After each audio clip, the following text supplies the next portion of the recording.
Hi everybody, this is Judy at Judy in the Kitchen. Today we're talking about salt and sources of excess salt, hence sources of excess sodium into the body.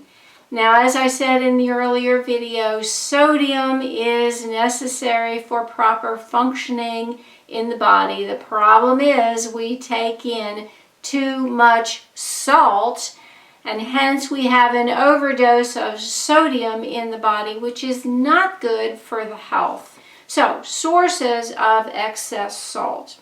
Too much salt can come from the salt shaker at the table. It can come in the form of sauces that we add to flavor our foods. It can be in the form of seasonings added while food is cooking, like a celery salt or garlic salt, something like that.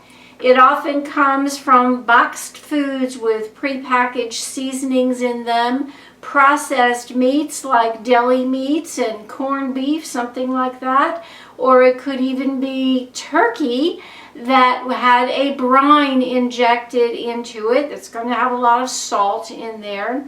It can come from assorted foods with flavorings that were already added to them, and even eggs. Now, who eats a plain, unadulterated egg? Very few people will cook an egg and not put anything on it. We usually do add salt or something salty with it, like bacon or sausage or something like that.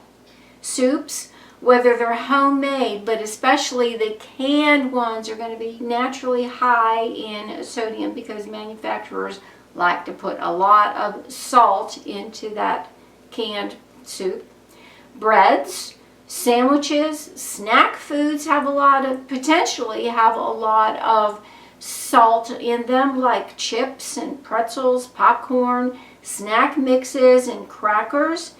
Dairy products, especially cheeses, will be high in salt, hence sodium. Pizza, canned goods, and even commercial beverages might have salt added to it. So we get salt and hence sodium from all kinds of sources out there, and a lot of times we don't even give it a thought that this has salt in there or sodium in there as a result of the added salt, and we don't even think about that when we really are taking in more than we realize. When we use salt shaker at the table, it's really easy to overdo that, especially since salt is a flavor enhancer. It brings out the flavor of foods. It tastes good like that. And our taste buds do adjust very quickly to that enhanced flavor, and it makes us want to continue to salt those same foods every time that we eat them.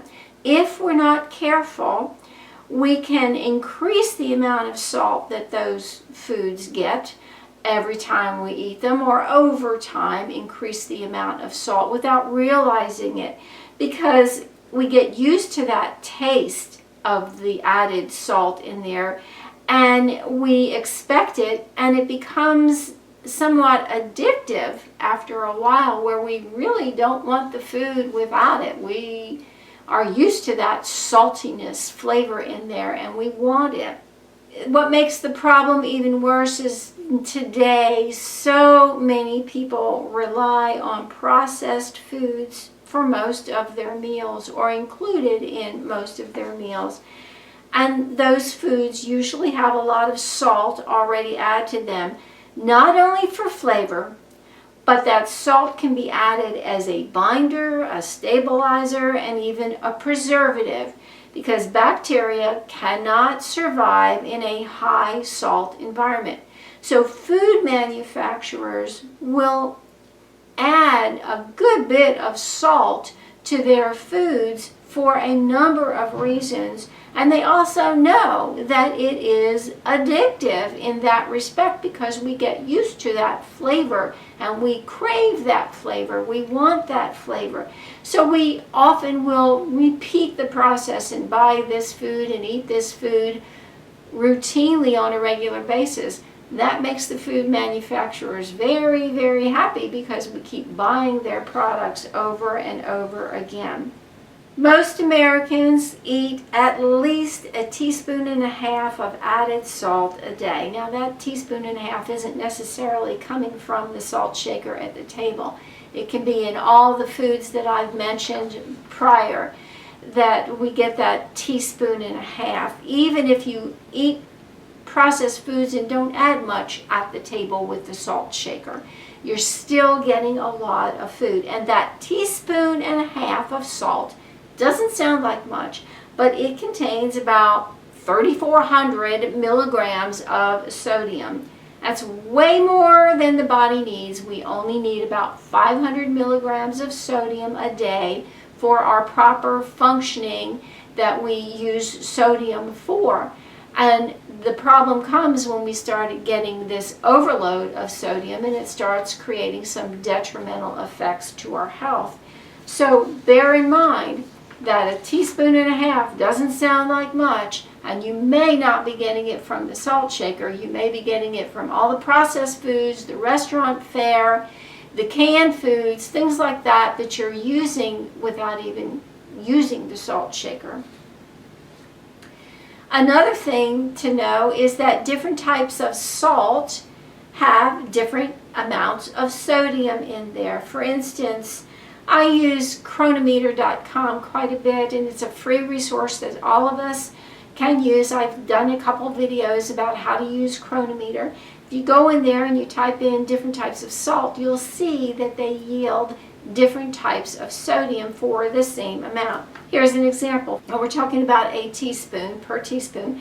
Fine kosher salt and black salt, like Hawaiian black salt, have the least amount of sodium per teaspoon versus other types of salt that were used in Cronometer.com. A fourth of a teaspoon of generic table salt, according to Cronometer, has 589.5 milligrams of sodium. That's 39% of the recommended maximum amount that we should have in a day.